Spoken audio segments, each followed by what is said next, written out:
गौतम बुद्ध के अनुसार मौन रहने की शक्ति इतनी ज्यादा है कि यह आपकी सारी चिंता, आपके सारे टेंशन और आपके सारे तनाव को चुटकी में खत्म कर देती है और आपको एक ऐसा मनुष्य बना देती है जिस मनुष्य से बात करने के लिए दूसरे लोगों की बहुत इच्छा होती है।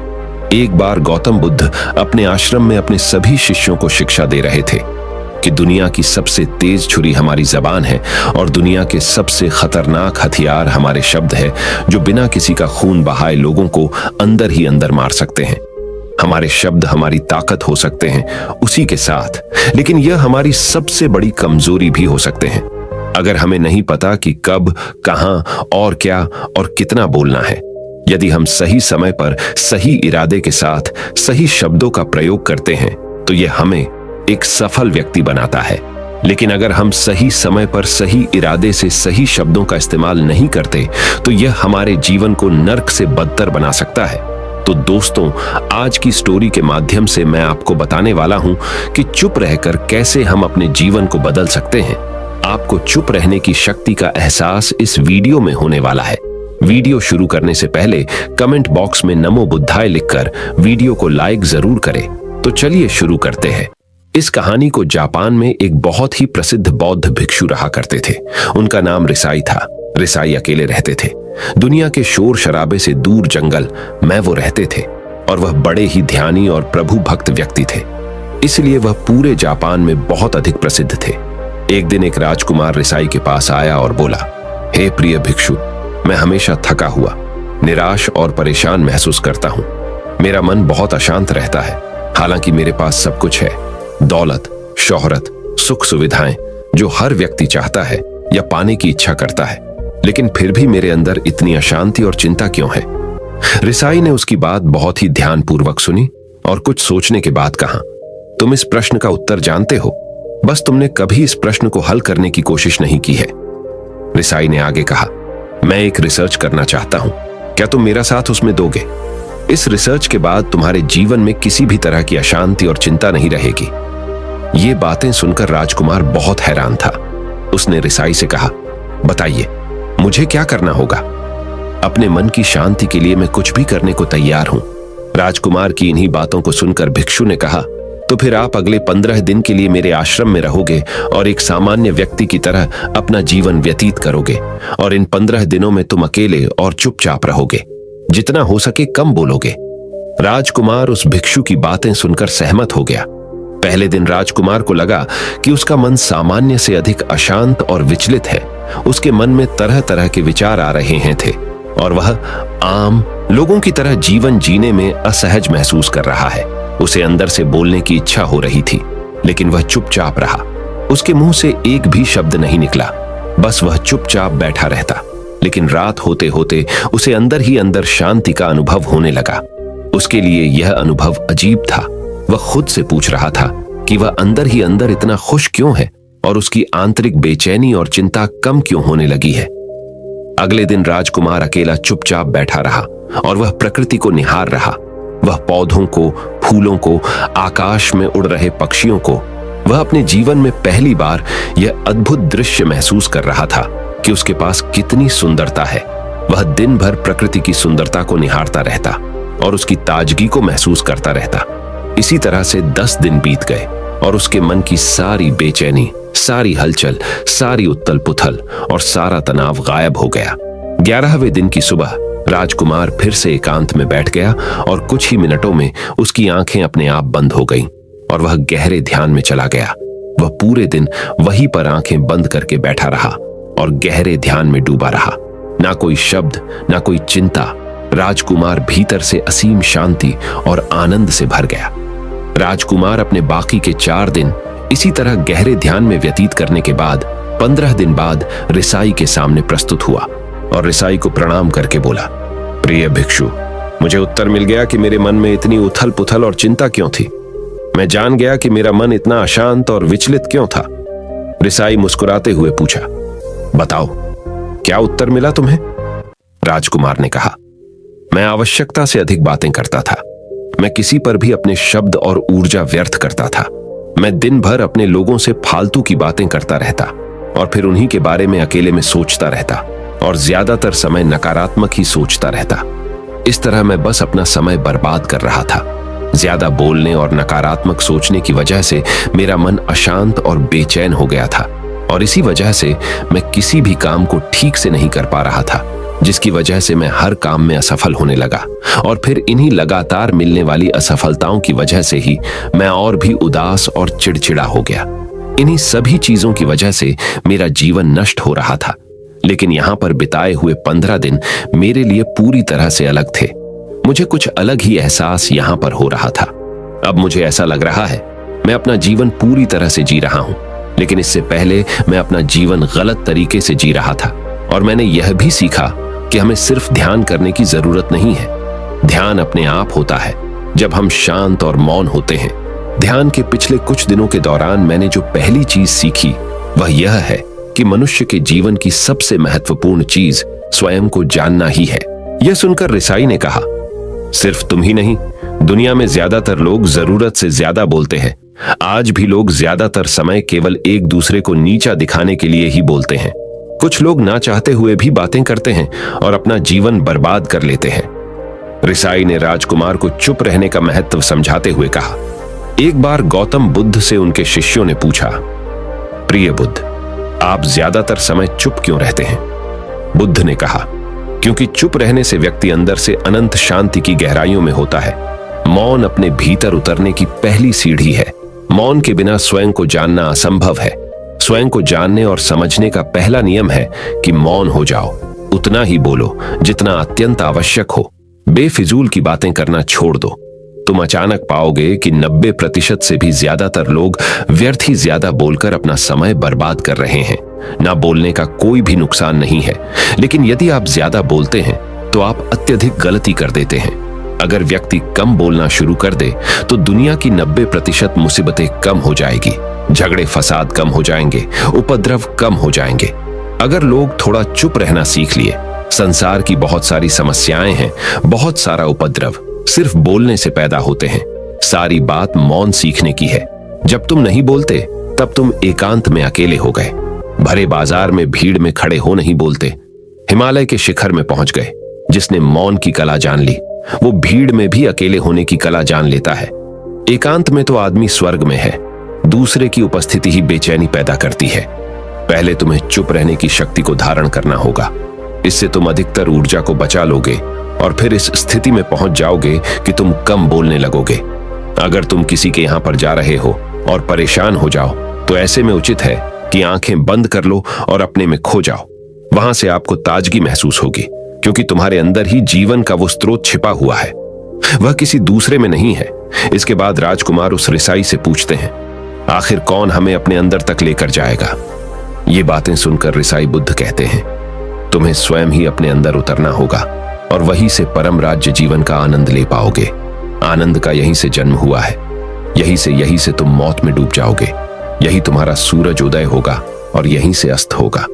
इसी प्रकार तुम बार बार इबकी लगाओ। जब भी तुम इबकी लगाकर लौटोगे वहां से तुम पाओगे फिर ताजगी भरी जीवन की नई संपदा मिलेगी। इस नई शक्ति के जन्म होने से तुम्हारी थकान गई, उदासी गई, चिंता गई। जैसे कोई स्नान करके लौटता है तो शरीर शीतल हो जाता है, शांत हो जाता है। ऐसे ही जब कोई भीतर से साफ होकर वापस आता है, मौन में स्नान करके लौटता है, तो समस्त अस्तित्व, समस्त व्यक्तित्व शांत और मौन हो जाता है, आनंदित हो जाता है। जब तुम आंतरिक मौन की उस पराकाष्ठा पर पहुंच जाओगे तब तुम पाओगे कि बोलने से भी तुम्हारा मौन खंडित नहीं होता, वो बना ही रहता है। उसकी एक अंतर्धारा लगातार तुम्हारे भीतर बहती रहती है। तुम बोलते तो हो, तुम शब्द का उपयोग भी करते हो, लेकिन वो तुम्हारे मौन को खंडित नहीं कर पाती। एक बार गहरे मौन में स्थिर हो जाओ, फिर तुम्हारी वाणी में भी मिठास आ जाएगी। तुम्हारा बोलना संगीत पूर्ण होगा, तुम्हारा बोलना सत्य होगा। तुम बोलोगे तो दूसरों पर भी शीतलता छा जाएगी। जैसे ही तुम अंदर से चुप होते हो, तुम इतने शक्तिशाली होने लगते हो कि समाज की निर्भरता तुम छोड़ने लगते हो और तुम्हारे जीवन में एक मस्ती आती है जो केवल दीवानों के जीवन में होती है। तुम्हारे चेहरे पर एक नई रौनक आ जाती है। तुम्हारी आंखें किसी अमृत के समान हो जाती है और तुम अनंत शांति के समुद्र में डूबने लगते हो। इतना कहकर भिक्षु रिझाई ने अपनी बात खत्म की और वो मौन में चले गए। राजकुमार उनका धन्यवाद कर अपने महल में चला गया। दोस्तों, आपने भी अनुभव किया होगा कि बहुत ज्यादा बात करने से दिमाग अशांत हो जाता है, जिससे हम अपने दिमाग पर नियंत्रण खो देते हैं और साथ ही अपना ध्यान भी खो देते हैं। जो लोग बहुत ज्यादा बोलते हैं उनके पास किसी एक काम पर ध्यान केंद्रित करने की काबिलियत नहीं होती। वो अपने किसी भी लक्ष्य पर पूरी तरह से ध्यान केंद्रित नहीं कर पाते। अगर हमारा दिमाग एक जगह केंद्रित नहीं है तो हम जीवन की सच्चाई नहीं समझ पाते और ना ही मनचाही सफलता कभी हासिल कर पाएंगे। इसके अलावा भी आपने देखा होगा कि जो लोग अधिक बोलते हैं वो अक्सर लोगों के बीच हंसी का पात्र बन जाते हैं, और जो लोग कम बोलते हैं और अपनी बात पर कायम रहते हैं उन्हें लोगों से सम्मान मिलता है। लोग उनकी बातों को सुनते हैं और उन पर भरोसा भी करते हैं। जो लोग जरूरत से अधिक बोलते हैं और अपने विचारों के बारे में पक्के नहीं होते, उनका दिमाग स्थिर और विचलित रहता है, शोर से भरा रहता है, और एक अशांत दिमाग वाला व्यक्ति जीवन में किसी भी चीज में सफल नहीं हो पाता, क्योंकि वह किसी भी काम में फोकस नहीं कर पाता। यदि किसी व्यक्ति को यह पता है कि उसे कब, कहां और क्या बोलना है, तो वह व्यक्ति सच में बहुत बुद्धिमान है, और ऐसा व्यक्ति जहां भी जाता है उसका व्यक्तित्व आकर्षण का केंद्र बन जाता है और वह जो कुछ भी करता है उसमें सफल अवश्य होता है। अगर हम किसी महान और सफल व्यक्ति के व्यक्तित्व को गहराई से देखें तो पाएंगे कि वो कम बोलते हैं और कम से कम शब्दों में अपनी बात खत्म कर देते हैं। वो बोलने से पहले वो चीजों और जिसके बारे में उसे बोलना है उनके बारे में गहराई से सोचते हैं। लेकिन जो लोग बहुत ज्यादा बोलते हैं, बहुत बार वो झूठ भी बोलते हैं और अपनी बातों से दूसरों के मन और विचारों पर कचरा डालते रहते हैं। वह ज्यादातर समय दूसरों की बुराई करते रहते हैं, इसलिए उनके अपने भी उनसे नफरत करने लगते हैं और उनसे बचने की। सभी शिष्यों ने अपनी शक्ति के अनुसार छोटे बड़े संकल्प लिए और गुरु को अपने अपने संकल्प के बारे में बताकर वहां से चले गए। लेकिन वह शिष्य जो खुद को सबसे अलग और बड़ादा दिखाना चाहता था, वह सीधे गुरु की कुटिया में पहुंच गया और बोला, मैं कोई छोटा मोटा संकल्प नहीं लेना चाहता, बल्कि खुद की ही जैसे एक बड़ेढ़ा और महान संकल्प लेना चाहता हूं। कृपया आप ही बताएं, क्या संकल्प लेना चाहिए? उसकी यह बात सुनकर गुरु मुस्कुराए और बोले, क्या तुम मेरे द्वारा दिए गए संकल्प को पूरा कर पाओगे? क्या तुम्हारे लिए उसे पूरा करना संभव होगा? शायद नहीं।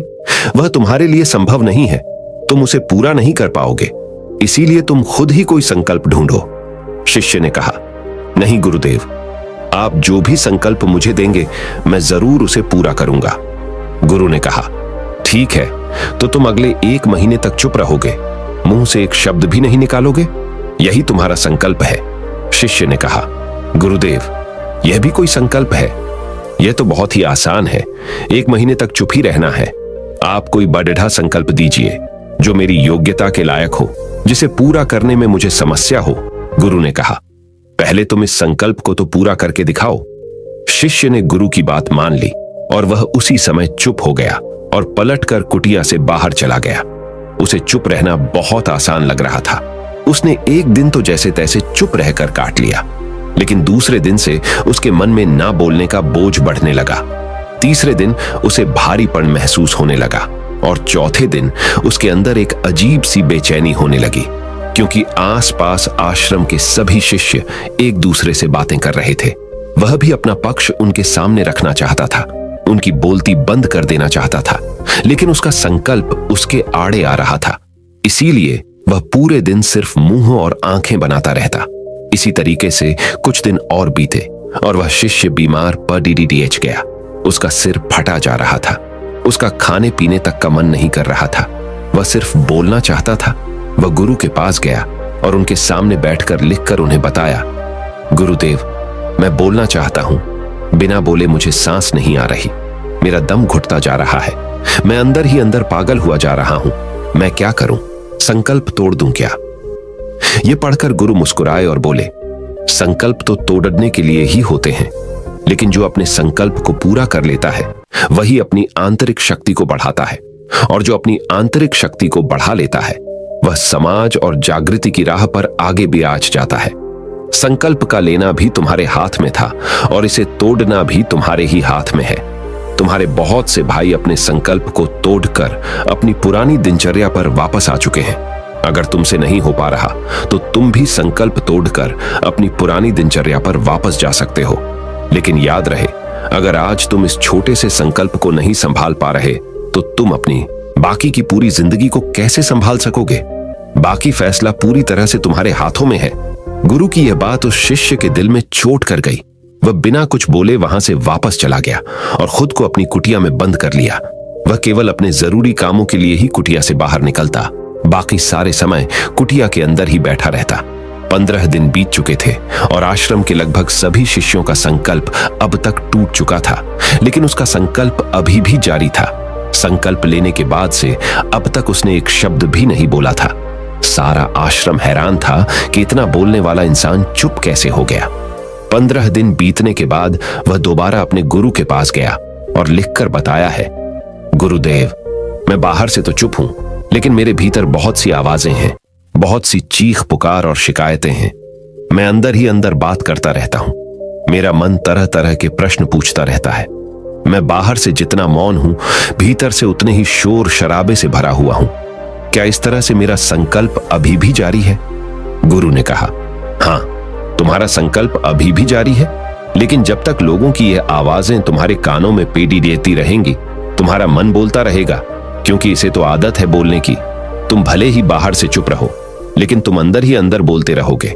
तुम्हें इन बातों से, इन आवाजों से दूर जाना पड़ ही रहेगा। शिष्य गुरु को प्रणाम कर वहां से चला जाता है और सुबह होते ही अपनी कुटिया छोड़कर जंगल की तरफ चला जाता है।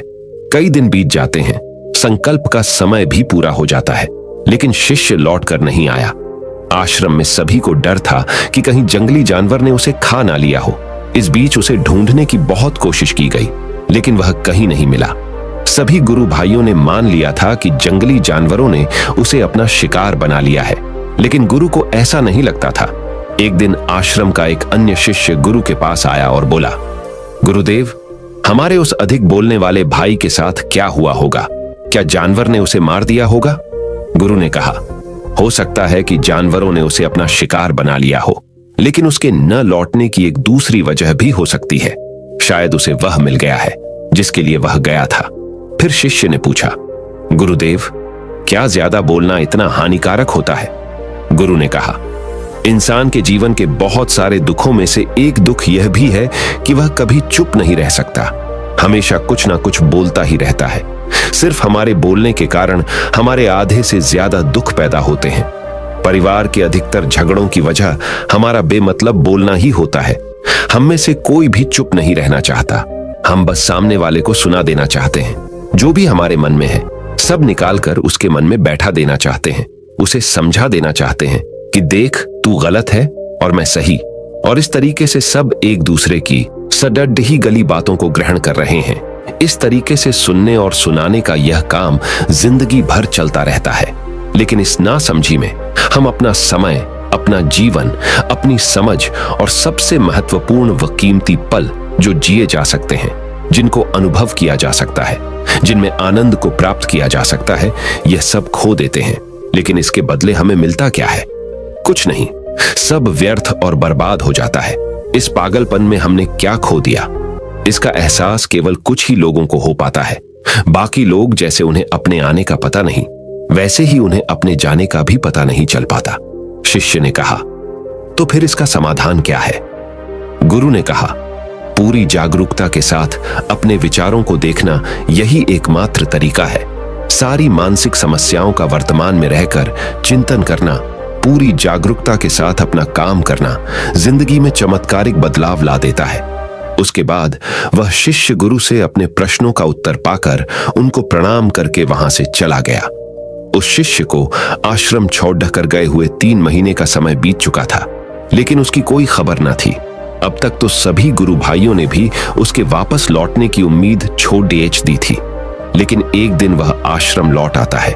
उसे देखकर सभी के आश्चर्य और खुशी का ठिकाना न रहा। लेकिन अब वह नहीं था जो यहां से गया था, वह कुछ और ही बनकर वापस आया था।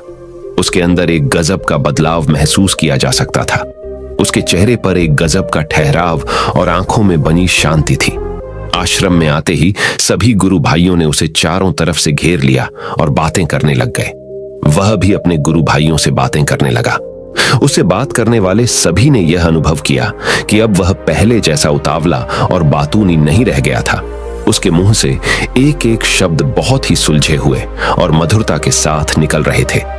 थोड़ी देर तक गुरु भाइयों से बात करने के बाद वह सीधा गुरु की तरफ चला गया। उसने गुरु के चरण छुए और कहा, गुरुदेव, क्या मैं अब भी मौन हूं? क्या अब भी मेरा संकल्प जारी है?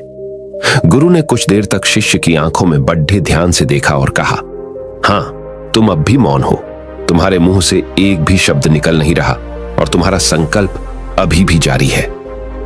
शिष्य ने कहा, गुरुदेव, जब मैं आश्रम से गया तो मैं मुंह से तो चुप था, लेकिन मेरे अंदर बहुत सी आवाजें थीं, मन में बहुत से प्रश्न थे और वह बंद नहीं हो रहे थे।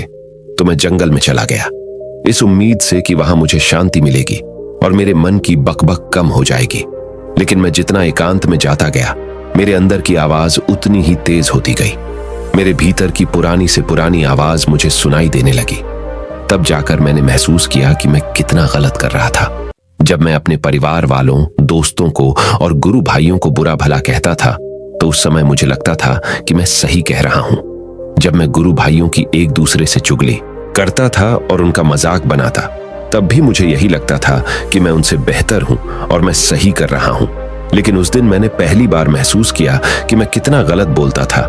काफी दिनों तक ये आवाजें, ये शिकायतें मेरे अंदर चलती रही, लेकिन धीरे धीरे करके एक दिन ये सारी आवाजें मेरे अंदर से समाप्त हो गई। अब मैं भीतर से भी मौन हो गया।